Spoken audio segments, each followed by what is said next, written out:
The day the aliens came changed everything.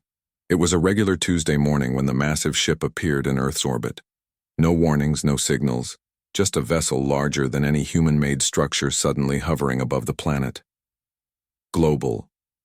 Panic lasted exactly 6 hours before the aliens sent their first message. We come in peace. We are the Galactic Council. Commander Ethan Miller stood on the observation deck of Earth's orbital station, staring at the alien ship through reinforced glass. 20 years in space exploration hadn't prepared him for this moment. The ship's surface shimmered with an iridescent metal unknown to human science, making it look like a floating jewel against the blackness of space. Quite a sight, isn't it? Dr. Olivia Grant joined him at the window. As Earth's leading xenobiologist, she had been rushed to the station within hours of the alien arrival. I've seen a lot of things in space, Olivia, but nothing like that. Ethan's voice was steady, but his hands gripped the rail tightly. They want to meet us tomorrow. A delegation from their ship will dock here. The president asked for you specifically to lead our team. Ethan nodded slowly. And you'll be joining me, I assume? Someone needs to make sure you don't start an interstellar war with a poor choice of words, Olivia smiled, but her eyes remained serious. The delegation arrived exactly when they said they would. 5 different alien species entered the station's meeting room, led by a tall, slender being with blue-tinted skin and 4 arms. It introduced itself as Counselor Zix Von. We welcome Earth to the greater galactic community. Zix Von's voice came through a translation device on its chest. The Galactic Council oversees peace and cooperation among 27 advanced species. We have watched your development with interest. We're honored by your visit, Ethan replied carefully. Earth looks forward to peaceful exchanges of knowledge and culture. Zix Von's mouth formed what might have been a smile. Indeed, we are particularly impressed that your species has developed rudimentary faster-than-light travel independently. Most species require guidance to achieve this. Dr. Grant noticed the word rudimentary, but kept her expression neutral. Over the next few weeks, Earth governments worked frantically to adjust to the new reality. The United Earth Government, previously a loose coalition, suddenly became humanity's unified voice. President Ellen Clark appointed Admiral William Pearson to lead a revamped space defense force, while Earth prepared for its new role in galactic politics. They're offering us probationary membership in their council, Ethan explained during a high-level meeting. We'll have limited voting rights until we prove ourselves worthy of full membership. Worthy how? Admiral Pearson asked, his weathered face showing deep lines of concern. They weren't specific, Ethan admitted, but they've invited a human delegation to visit their central station. 2 months later, Ethan and Olivia found themselves aboard a council transport ship heading toward the massive space station that served as the Galactic Council headquarters. The structure was a marvel of engineering, a spinning wheel 50 kilometers in diameter housing representatives from all council species. Remember, we're here to learn and observe, Ethan reminded his team of 12 specialists. Earth is counting on us to make a good impression. At first, things seemed to go well. The human delegation was given comfortable quarters and guided tours of public areas. Council members appeared friendly, if somewhat condescending. Ethan noticed how they spoke slowly to humans, as if to children, while marveling at basic human capabilities like adaptability to different gravity settings. During a formal reception, Olivia overheard 2 aliens discussing humans. Remarkable how quickly they've advanced considering their aggressive tendencies, one said. Yes, but the aggression is concerning. The probability models suggest they could become problematic if not properly guided, replied the other. Olivia quietly moved away, making a mental note to tell Ethan later. Back on Earth, Admiral Pearson was growing increasingly uneasy. The Council had established an outpost on Luna and requested permission for scientific observers to be stationed at key human military installations. They say it's for cultural exchange, Pearson told President Clark during a secure meeting. But they're mapping our defense capabilities. Do you have proof? The president asked.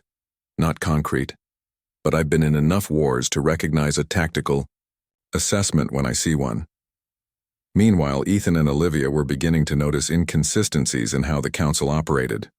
During official meetings, council representatives spoke of equality and mutual respect. But in their daily interactions, humans were clearly treated as inferiors. One evening, Ethan found himself unable to access certain areas of the information network that had been open to him previously.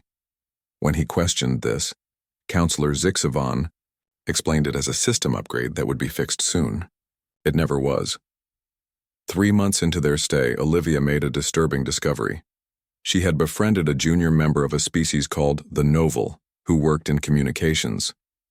"Your messages to Earth are being filtered," the Novel told her quietly, during a private meeting. "Zixavan reviews everything you send and edits what he considers disruptive information." "That's censorship," Olivia said, shocked. "The Council believes it necessary for smooth integration of new species. There's more. Zixavan's reports about humans describe you as primitive and potentially dangerous, despite acknowledging your technological achievements." That night, Ethan and Olivia met in his quarters, speaking in whispers despite sweeping the room for listening devices. "We need to get unfiltered information back to Earth," Ethan said. "If they're monitoring our communications, we can't trust anything we're being told either. My friend says there's a non-council trading ship leaving tomorrow. The captain might carry a physical data storage back to Earth for us." The next day, they carefully passed a small data chip to the alien trader, who agreed to deliver it for a substantial payment of rare Earth minerals. The data reached Admiral Pearson 2 weeks later. It contained everything Ethan and Olivia had learned, including unedited council discussions about Earth that revealed disturbing plans. "They don't see us as partners," Pearson told the Emergency Security Council.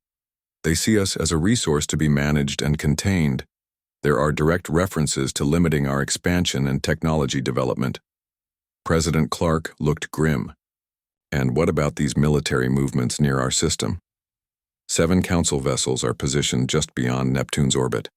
They claim it's a training exercise, but they're clearly establishing a containment perimeter. As Earth's leadership debated their response, Ethan and Olivia continued their diplomatic mission, now with open eyes. They began noticing things they had overlooked before: how council species reacted with surprise when humans solved problems quickly, the careful way certain technologies were kept from human inspection, the subtle redirections when humans asked about other species who had left the council. "They're afraid of us," Ethan realized one day. "Not of what we are, but of what we might become." "So what do?" Olivia asked. "We keep playing their game for now. We learn everything we can, and we prepare Earth for whatever comes next." They didn't realize that whatever comes next would arrive sooner than anyone expected. And when it did, the Galactic Council would learn that underestimating humanity was the greatest mistake they could have made. 6 months after first contact, the shine of meeting aliens had worn off. Samantha Wright, governor of Earth's first interstellar colony on Proxima Centauri b, stared at the damage report on her screen. This was the 3rd attack this month, and once again the council denied any knowledge of who was responsible. 23 homes destroyed, 5 people injured, she said to her security chief, and still they claim they can't help us investigate. Their ships patrol this sector constantly. How could they not know, the chief asked. Samantha shook her head. Send another request through official channels. Document everything. I'll contact Earth directly. On the Galactic Council station, George Daniels was having his own problems. As Earth's representative to the Council Trade Commission, he had spent weeks analyzing the trade agreements the Council had pressured Earth to sign. What he found made his stomach turn. They're robbing us blind, he told Ethan Miller during a secure meeting. They met in a maintenance corridor that George had confirmed was free of surveillance. The mineral rights alone, we're giving them rare Earth elements at 1/10 their galactic value. Can we renegotiate? Ethan asked. I tried. They said the agreements were standard for probationary species and wouldn't be revised for at least 5 years. Ethan's communication device buzzed. It's a message from Admiral Pearson. Urgent. Back on Earth, Admiral Pearson stood before the United Earth Security Council. The faces around the table were grim as they watched footage from a stealth probe. "This was captured near Jupiter's orbit yesterday," Pearson explained. "A Council science vessel collecting samples. That's within our solar system. They're required to get permission," President Clark said. "Exactly. When confronted, they claimed it was a navigational error." Pearson switched to another video. "And this is from 3 days ago near the Proxima Centauri colony." The footage showed a larger Council vessel firing energy weapons at an asteroid. The asteroid shattered, sending debris toward the colony. They claimed this was a training exercise. Governor Wright reports this debris caused significant damage to the colony, the third such accident this month. Captain Alan Parker of the Earth defense vessel EDS Defiance had been patrolling the edge of the solar system when he noticed unusual activity. 3 Council ships were deploying small objects at regular intervals. "Analysis suggests they're sensor buoys," his science officer reported. "They form a net around our entire system." "They're boxing us in," Parker said quietly. "Record everything.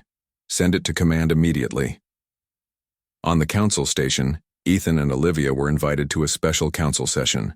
High Chancellor Krell Thorne, a massive being with scale-like skin and multiple eye stalks, addressed the full assembly. "The Council has voted to implement new regulations regarding expansion of probationary species," Krell Thorne announced. "Effective immediately, all probationary species must seek approval before establishing new colonies or deploying military vessels beyond their home systems." Ethan stood up. "Earth was not informed of this vote. We have the right to be present for decisions affecting us."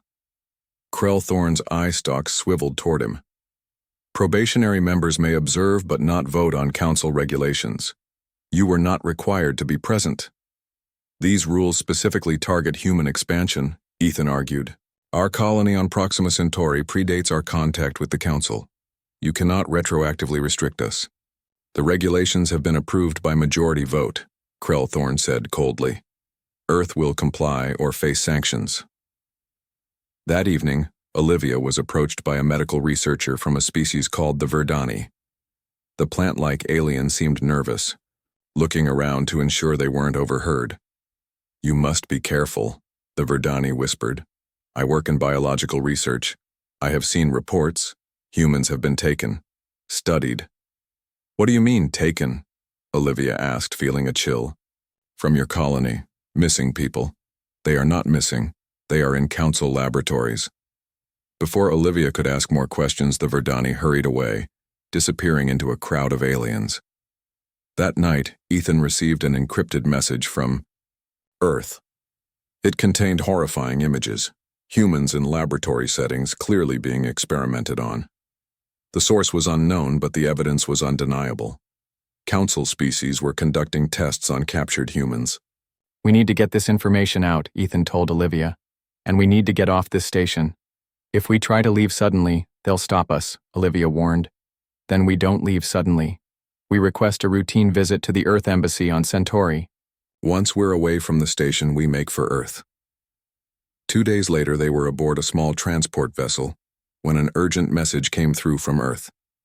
High Chancellor Krell Thorne had delivered an ultimatum to President Clark. Earth must surrender control of its military vessels to Council oversight or face complete isolation. "They're not even pretending anymore," Ethan said grimly. When they arrived at Earth, they found the situation even worse than they'd feared. Council ships had taken positions near Earth's orbital defenses. Admiral Pearson met them at the space dock, his face tight with anger. "They disabled 3 of our defense satellites yesterday. Called it a technical malfunction they were trying to help with." In the emergency meeting that followed, Captain Parker shared his most disturbing discovery yet. His patrol ship had captured footage of Council forces conducting weapons tests, using asteroids near human settlements as targets. "They're practicing," Parker said. "Measuring blast radius, debris patterns, radiation spread. They're calculating exactly how to hit us." President Clark called for an emergency session with the Council, demanding explanations for these hostile actions. The request was summarily denied. Instead, Earth received a formal notice that under Council regulations, all human military vessels must stand down for inspection. "They want us defenseless," Admiral Pearson said. But why? President Clark asked. We've done nothing to threaten them. Ethan thought about everything he had seen on the council station, the way other species reacted to humans with a mixture of curiosity and fear, the careful control of information, the increasing restrictions. They're afraid of us, he said. Not of what we've done, but of what we might do. Humans adapt faster than they expected. We learn quickly. We developed FTL travel independently, something rare among species they've encountered. Everything they've done since first contact has been about control. And now they want control of our defenses, Admiral Pearson added, which means they're planning something that our defenses could stop. Governor Wright's face appeared on the main screen, her transmission coming through despite obvious interference. Earth Command, we have a situation, she said, her voice breaking up. Multiple council ships have entered orbit there. The screen went dark. Get her back, President Clark ordered. After tense minutes, the connection restored. Governor Wright's face reappeared, now with a bleeding cut on her forehead. They've landed troops, she said quickly. They're claiming our colony violates new council regulations and must be relocated. They're forcing people onto ships. This is an act of war, Admiral Pearson stated flatly. President Clark stood, her decision made. Send word to all Earth forces. As of this moment, we are at Defense Status Alpha. Any council vessel that approaches Earth without permission is to be considered hostile. And Proxima Centauri? Admiral Pearson asked. Send the fleet. Get our people back. The president turned to Ethan and Olivia. You two know the council better than anyone. I need options. There's something you should see first, Olivia said quietly. She handed the president a datapad containing everything they had learned about the council's true agenda. As President Clark read, her expression hardened. The Galactic Council had just made the biggest mistake in their history. They had crossed a line, and humanity's fury was about to be unleashed. The emergency alarms blared throughout Earth's orbital defense station. Red lights flashed as officers rushed to their posts. Admiral Pearson stood at the command center, watching as 20 council ships appeared at the edge of the solar system. They're not even trying to hide anymore, he said quietly. On the main screen, a transmission appeared. General Zaxos, the six-armed commander of the Galactic Council Enforcement Division, stared at them with cold, reptilian eyes. People of Earth, Zaxos began. The Galactic Council has voted to place your planet under protective quarantine, effective immediately. This action is taken for the safety of all species. President Laura Coleman stepped forward. We were not informed of this vote. As a probationary member, we have the right to be present for such decisions. The vote was taken during an emergency session. Your representatives were unavailable, Zaxos replied smoothly. Please power down your defense systems. Council ships will enter orbit to establish the quarantine barrier. The transmission ended before President Coleman could respond. They're lying, Ethan Miller said. There was no emergency session. This is a planned takeover. Victor Martinez, the head of Earth's intelligence agency, stepped forward with a datapad. We've decoded more of their internal communications. This has been in planning for months. They never intended to treat us as equals. In the 3 days since the attack on Proxima Centauri colony, Earth had been preparing for war. Military reserves were called up. Civilian ships were retrofitted with weapons. Hidden defense plans that had been developed as a worst-case scenario were now being implemented. What's the status of our Europa outpost? President Coleman asked. No word since yesterday, Admiral Pearson replied. They went dark after reporting council ships in the area. As if on cue, an officer rushed into the command center. Madam President, we've lost all signals from Europa. Satellite imagery shows. He hesitated. Complete destruction of the outpost. The room fell silent. 412 people had been stationed on the Jupiter moon base. Scientists, engineers, families. They claimed it violated territorial agreements, the officer continued. But that base was established before we even met the council. President Coleman's face hardened. Admiral, what forces do we have in position to respond? Not enough, he answered honestly. Most of our fleet was sent to aid Proxima Centauri. Dr. Olivia Grant had been analyzing council biological data with a team of scientists. She entered the command center with urgent news. "We've discovered why they're so afraid of us," she said, displaying genetic information on the main screen. "Human DNA has an adaptability rate far beyond any council species. Our ability to survive in different environments, to learn and change, it terrifies them. So they decided to destroy us before we could become a threat," Ethan said. "Exactly," Olivia confirmed. "Their models predict we would surpass most council species technologically within a century." On the tactical display, the council ships moved closer to Earth. 3 of them broke formation, heading toward the moon. "They're targeting our lunar colonies next," Admiral Pearson said. "Madam President," Victor Martinez interjected, "you need to address the people." "The world needs to know what we're facing," President Coleman nodded grimly. An hour later, she stood before cameras broadcasting to every corner of Earth and its colonies. "People of Earth and humanity's outposts among the stars," she began. "Today, we face the greatest threat in our history. The Galactic Council, which presented itself as a peaceful federation of species, has revealed its true nature." She detailed the Council's actions: the destruction of the Europa base, the attack on Proxima Centauri, the experiments on captured humans. They believed we would surrender in the face of superior numbers. They thought we would bow before their advanced technology. They were wrong. Her voice grew stronger. Humanity did not crawl out of the mud of our planet, did not survive ice ages and plagues and wars, did not reach for the stars with our own hands, only to be enslaved by those who fear our potential. As she spoke, Council enforcement ships disabled 3 of Earth's orbital defense platforms. Earth forces returned fire, destroying 1 alien vessel before being forced to retreat. "We will not surrender our freedom. We will not allow our people to be experimented on like lab animals. We will not be erased from the galaxy because our existence makes others uncomfortable." President Coleman's eyes flashed with determination. "As of this moment, Earth is at war with the Galactic Council. May God have mercy on them, for we shall not." The speech galvanized humanity. Across Earth, people rallied to support the war effort. But the situation remained dire. Council forces outnumbered Earth's fleet 10-1. Their technology was more advanced, their weapons more powerful, or so they thought. In a secure facility beneath the Rocky Mountains, Dr. Kevin Blackwood led President Coleman through a series of reinforced doors.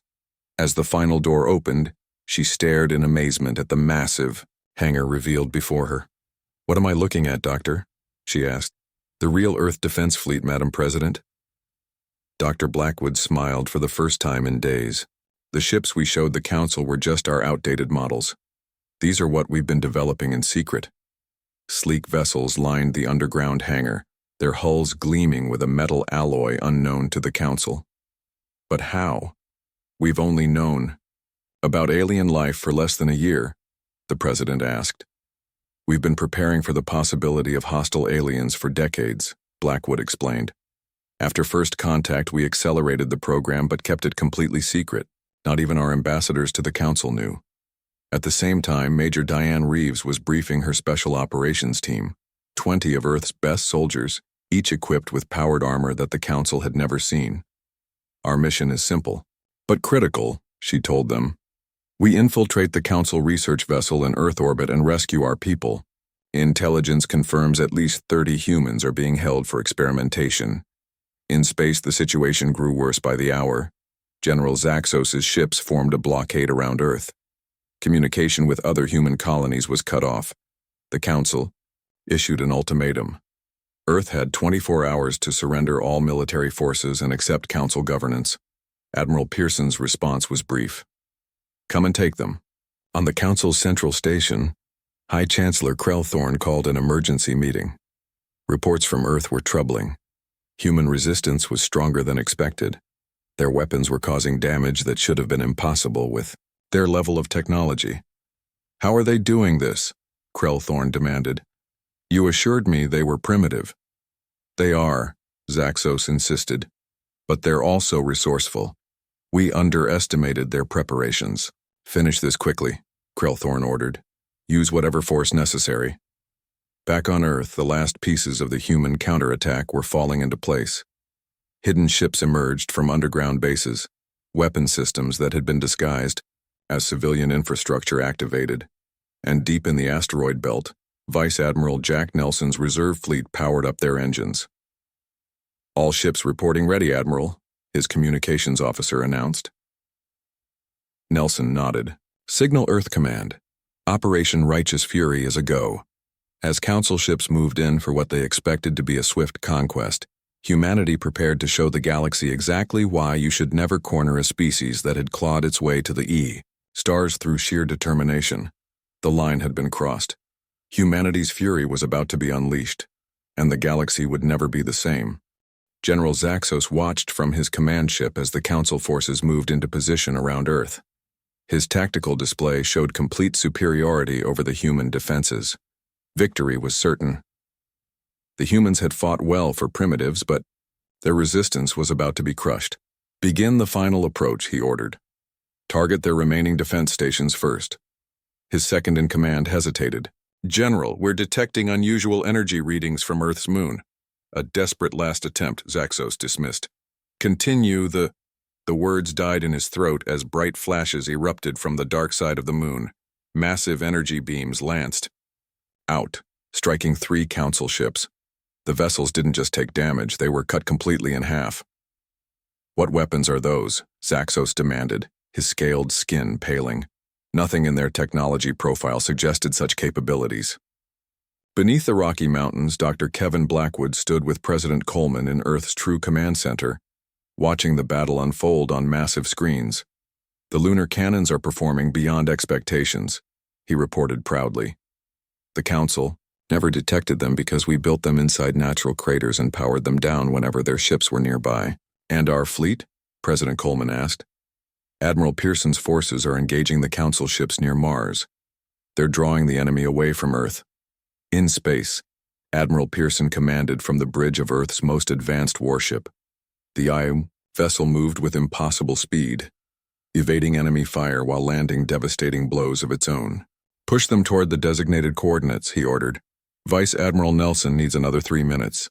The Council ships pursued what they believed was Earth's last fighting force, determined to end the resistance. They didn't notice they were being led into a trap. Deep in the asteroid belt, Vice Admiral Nelson gave the command. "All ships, power up and engage." What had appeared to be ordinary asteroids suddenly came alive. Camouflage fields dropped, revealing dozens of heavily armed human vessels. They had been hiding there for months, their energy signatures masked by the natural radiation of the belt. "They've been sandbagging us the whole time," a Council commander realized too late. It was all a setup, caught between Admiral Pearson's fleet and Vice Admiral Nelson's ambush. The Council forces found themselves in disarray. Meanwhile, Major Diane Reeves and her Special Operations team approached the Council research vessel holding human prisoners.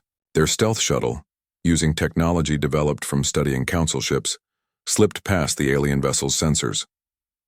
"Remember," she told her team, "priority is rescuing our people. Secondary objective is gathering intel on Council biological weapons." Using their powered armor, the team cut through the outer hull of the research ship. They moved silently through the corridors, their advanced suits making them nearly invisible to Council security systems. When they reached the prison section, what they found fueled their rage. 37 humans, including children, were held in clear cells like specimens. Many showed signs of painful experimentation. "Get them out," Major Reeves ordered, her voice tight with controlled anger, "and download everything from their research computers." As her team worked to free the prisoners, Reeves accessed the main laboratory data core. What she found chilled her blood. Detailed plans for biological weapons designed specifically to target human DNA. The Council hadn't just been studying humans. They had been developing ways to exterminate them.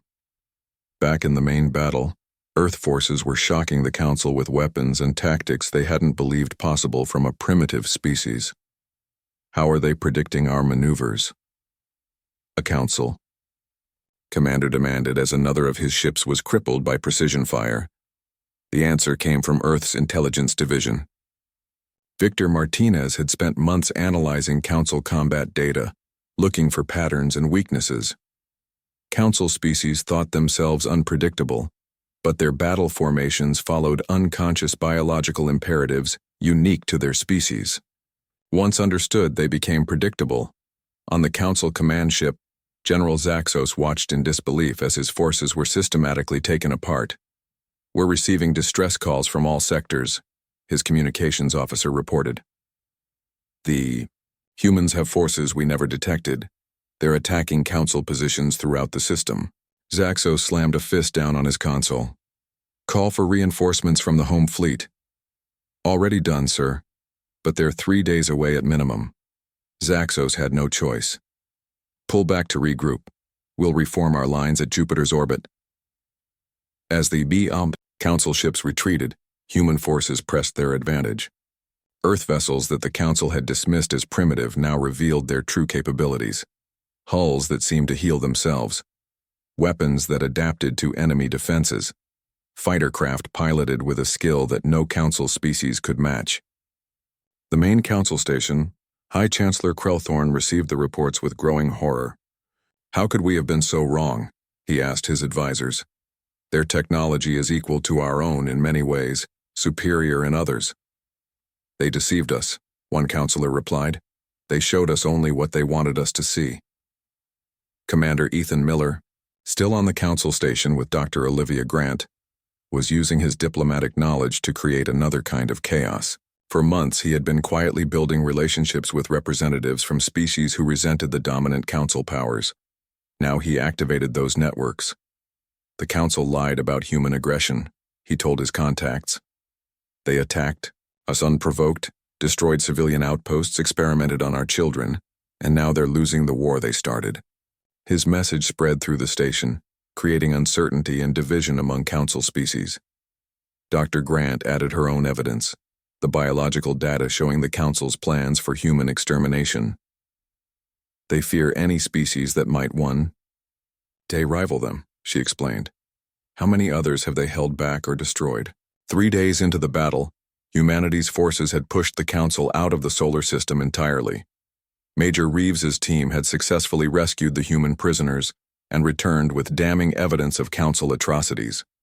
Admiral Pearson and Vice Admiral Nelson's combined fleets had destroyed or captured 47 Council vessels. In the secure command center, President Coleman reviewed the latest reports. "The Council reinforcements have arrived at the edge of our system," Admiral Pearson reported via secure channel. "They're holding position, not advancing." "They're reassessing," Dr. Blackwood suggested. "They expected an easy victory and got a bloody nose instead." "Madam President," Victor Martinez interrupted, "we're receiving a transmission from the Council flagship." General Zaxos appeared on screen, his proud bearing somewhat diminished. "President Coleman, the Council proposes a temporary ceasefire to discuss terms. The only terms I'm interested in discussing are the immediate return of all humans from Proxima Centauri and reparations for the destruction of our Europa outpost." President Coleman replied coldly. "That can be arranged," Zaxos said, surprising everyone. "The Council wishes to avoid further misunderstandings." After the transmission ended, Admiral Pearson voiced what everyone was thinking. "They're buying time to bring in more forces." "Of course they are," President Coleman agreed, "which is why we're going to push harder." "Admiral, you have new orders. Take your fleet to Proxima Centauri, liberate our colony, then proceed to the nearby Council outposts and make it clear that humanity is not to be trifled with." As Earth forces prepared for the next phase of the war, word of human victory spread throughout the galaxy. Species that had been subjugated by the Council watched with growing hope. Perhaps the mighty Galactic Council wasn't invincible after all. Humanity had been pushed to the edge. They had been underestimated, attacked, and nearly conquered. But now humanity's fury was fully unleashed, and the galaxy trembled. 1 month after the Battle of Earth, Admiral Pearson stood on the bridge of his flagship, watching as the Proxima Centauri colony came into view. What he saw filled him with both pride and anger. The colony buildings were damaged from Council attacks, but the Earth flag still flew. The people had refused to surrender. "Status report," he ordered. 3 Council ships in orbit, Admiral." They're powering weapons. Admiral Pearson's fleet had made the journey in record time, using new engine technology that Dr. Blackwood had kept hidden from the Council. The alien ships didn't expect Earth forces to arrive so quickly. "Open a channel," the Admiral ordered. When the connection was established, he spoke clearly. "Attention, Council vessels. This colony is under Earth protection. You have 5 minutes to withdraw or be destroyed." The Council commander appeared on screen, his tentacled face twisted in what might have been disdain.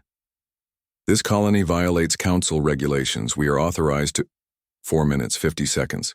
Admiral Pearson interrupted. "Your regulations no longer apply here." The Council ships fired first. It was a mistake they wouldn't live to regret. Earth's vessels moved with precision that shocked the aliens, their advanced shields absorbing enemy fire while returning devastating blows. In less than 10 minutes, 2 Council ships were destroyed and 1 was disabled. On the colony surface, Governor Samantha Wright watched the space battle with tears in her eyes. For weeks, her people had endured Council oppression. Their homes destroyed, families separated. Now liberation had come. As Earth Marines secured the disabled Council ship, they found something unexpected: prison cells filled not just with humans, but with members of other alien species. "They said we were troublemakers," one alien prisoner explained after being freed. "Our species questioned Council authority, so they made examples of us." News of this discovery spread quickly. Back on Earth, President Coleman met with her advisors to discuss the implications. "It's not just us," Victor Martinez explained. "The Council has been suppressing any species that shows too much independence. We've received messages from representatives of 7 different civilizations offering alliance against the Council." Ambassador Ryan Foster, newly appointed to lead Earth's diplomatic efforts, nodded in agreement. "The Council's control is based on fear and technology. Now that we've proven they can be defeated, others are finding their courage." On the Council's central station, chaos reigned. Member species that had long accepted Council authority were now questioning everything. Councillor Tellamore, who had always advocated for treating humans fairly, led a growing faction of moderates. "We were deceived by our own leadership," she declared during an emergency session. The actions taken against Earth were not defensive. They were aggressive and unprovoked. High Chancellor Krell Thorne struggled to maintain control. "The humans are dangerous. Their development is too rapid, too unpredictable. And your solution was attempted genocide," Tellamore responded, her voice carrying through the chamber. "How many other species have suffered similar treatment? How many potential friends have we turned into enemies because of fear, Commander?" Ethan Miller and Dr. Olivia Grant had returned to Earth after the initial conflict, bringing with them allies from within the Council. Now they worked to establish new diplomatic foundations. "The old Council structure is crumbling," Ethan reported during a strategy meeting. "We have an opportunity to build something better." Dr. Grant's scientific team had made remarkable progress, studying Council technology. "Their advantage was never as great as they pretended," she explained. "Much of their technology was borrowed from older civilizations. They hoarded knowledge rather than advancing it. As Earth forces liberated human prisoners from Council facilities, they discovered more evidence of atrocities and more allies. 3 subjugated species, inspired by Earth's resistance, had risen up against their Council overseers. Ambassador Foster traveled to meet these new allies, establishing what he called the Free Worlds Alliance. Unlike the hierarchical Council, this new organization would be based on genuine cooperation and respect. "Every species brings unique perspectives and abilities," he explained to the gathered representatives. "Together, we can achieve far more than any of us could alone." The Council, desperate to regain control, launched a final massive attack against Earth. Led by General Zaxos himself, a fleet of 100 ships approached the solar system, carrying weapons that had been forbidden by their own laws. "They're using planet-killer technology," Admiral Pearson warned. "If those weapons reach Earth..." President Coleman's response was calm, but determined. "Activate Protocol Mjolnir." Around Earth, massive defense platforms that had remained dormant throughout the conflict suddenly powered up. Dr. Blackwood had saved humanity's most advanced technology for this moment.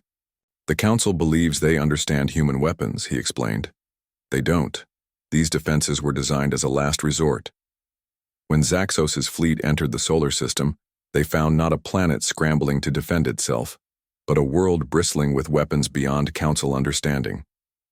The defense platforms fired energy beams that ignored shields completely, cutting through Council ships as if they were made of paper. Watching his fleet being decimated, General Zaxos finally understood the truth. Humans hadn't just been hiding their technology, they had been developing it in directions the Council had never imagined.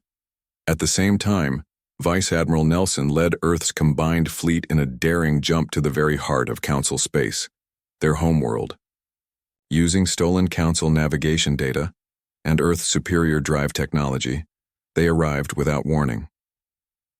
"This is Vice Admiral Jack Nelson of Earth," he transmitted to the shocked Council leaders. "Your forces have been defeated at Earth. Your attempt to use forbidden weapons has failed. We now hold your homeworld at our mercy."